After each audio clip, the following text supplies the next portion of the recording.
Breaking news చూస్తున్నాం. రాహుల్ గాంధీకి CEC serious warning ఇచ్చారు. 7 రోజుల్లో అఫిడవిట్ ఫైల్ చేయకపోతే క్షమాపణ చెప్పాల్సిందేనని అన్నారు. ఓటర్లను అపరాధిగా చూపిస్తే ఈసీ ఊరుకోదని రాహుల్ గాంధీకి సీఈసీ జ్ఞానేశ్వర్ కుమార్ సూచించారు. తమపై చేస్తున్న ఆరోపణలపై అఫిడవిట్ ఫైల్ చేయాలని రాహుల్ కు మూడో ఆప్షనే లేదని అన్నారు జ్ఞానేష్ కుమార్. వారంలో అఫిడవిట్ చేయకపోతే ఆరోపణలన్నీ నిరాధారమైనవని భావించాలని కూడా అన్నారు.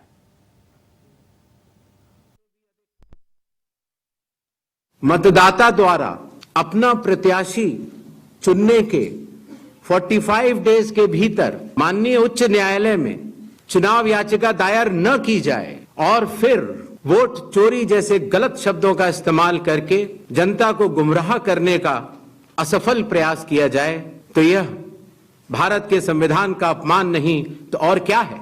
जहां तक कि मशीन रीडेबल मतदाता सूची का सवाल है, माननीय सुप्रीम कोर्ट 2019 में ही कह चुका है कि यह मतदाता की निजता का हनन हो सकता है। Voter privacy can be breached.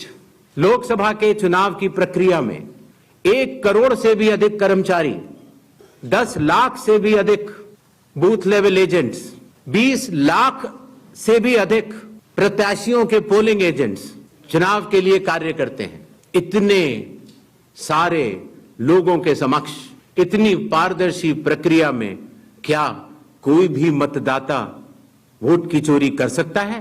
कुछ मतदाताओं द्वारा दोहरे मतदान के आरोप लगाए गए, सबूत मांगने पर जवाब नहीं मिला। ऐसे मिथ्या आरोपों से न तो चुनाव आयोग डरता है और न ही कोई मतदाता। जब चुनाव आयोग के कंधे पर बंदूक रखकर भारत के मतदाताओं को निशाना बनाकर राजनीति की जा रही हो तो आज चुनाव आयोग सबको स्पष्ट करना चाहता है कि चुनाव आयोग निडरता के साथ और सभी धर्मों के मतदाताओं के साथ बिना किसी भेदभाव के चट्टान की तरह खड़ा था, खड़ा है और खड़ा रहेगा। రాహుల్ గాంధీకి సీఈసీ సీరియస్ వార్నింగ్ ఇచ్చారు. 7 రోజుల్లో అఫిడవిట్ ఫైల్ చేయకపోతే క్షమాపణ చెప్పాల్సిందేనని అన్నారు. ఓటర్లను అపరాధిగా చూపిస్తే ఈసీ ఊరుకోదని రాహుల్ గాంధీకి సీఈసీ జ్ఞానేశ్వర్ కుమార్ సూచించారు.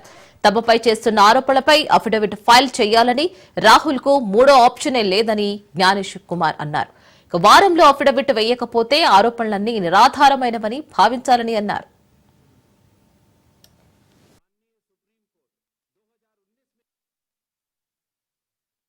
मतदाता द्वारा अपना प्रत्याशी चुनने के 45 डेज के भीतर माननीय उच्च न्यायालय में चुनाव याचिका दायर न की जाए और फिर वोट चोरी जैसे गलत शब्दों का इस्तेमाल करके जनता को गुमराह करने का असफल प्रयास किया जाए तो यह भारत के संविधान का अपमान नहीं तो और क्या है।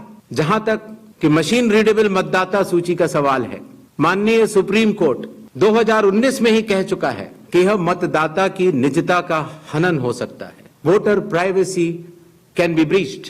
लोकसभा के चुनाव की प्रक्रिया में 1 करोड़ से भी अधिक कर्मचारी, 10 लाख से भी अधिक बूथ लेवल एजेंट्स, 20 लाख से भी अधिक प्रत्याशियों के पोलिंग एजेंट्स चुनाव के लिए कार्य करते हैं।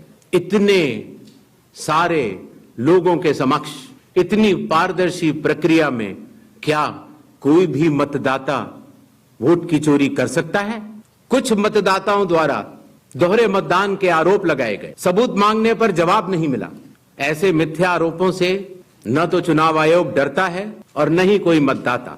जब चुनाव आयोग के कंधे पर बंदूक रखकर भारत के मतदाताओं को निशाना बनाकर राजनीति की जा रही हो तो आज चुनाव आयोग सबको स्पष्ट करना चाहता है कि चुनाव आयोग निडरता के साथ और सभी धर्मों के मतदाताओं के साथ बिना किसी भेदभाव के चट्टान की तरह खड़ा था, खड़ा है और खड़ा रहेगा।